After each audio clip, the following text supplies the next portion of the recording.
Hello. നമ്മുടെ ഡയാനയെ ആരും മറന്നില്ലല്ലോ. അങ്ങനെ ഡയാന അമ്മയായിട്ടിപ്പോൾ ഒരു മാസം ആകാറായി കേട്ടോ. കുഞ്ഞുങ്ങളിതേ ഇത്രയും വളർന്നു. ഇവർ നാടൻ കോഴിമുട്ട ആയതുകൊണ്ട് ഇവരിപ്പോഴും കുഞ്ഞുങ്ങളെ പോലെ ഇരിക്കുന്നേ ഉള്ളൂ. വലിയ വളർച്ചയൊന്നും തോന്നുന്നില്ല. പക്ഷേ അവരുടെ വയറ് വലിയ രീതിയിൽ വളർന്നിട്ടുണ്ടെന്ന് തോന്നുന്നു. നമ്മൾ കൊടുക്കുന്ന കൈത്തീറ്റ ഒന്നും തന്നെ അവർക്ക് വേണ്ട. അവർക്കിങ്ങനെ അമ്മയുടെ കൂടെ പുറത്തിറങ്ങി ചിക്കിപ്പറക്കി വലിയ വലിയ പുഴുക്കളെയൊക്കെ പറക്കി തിന്നുന്നത്. വിര, പുഴു, ഉറുമ്പ്, പ്രാണികൾ ഇതൊക്കെയാണ് അവരുടെ മെയിൻ ഭക്ഷണം.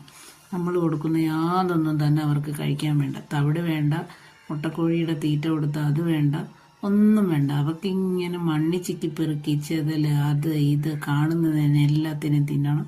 ഓടി നടക്കുന്ന എല്ലാ ജീവികളെയും പിടിച്ച് തിന്നണം. എങ്ങനെ ഇറക്കി വിടും? ചുറ്റും ശത്രുക്കളാണ്.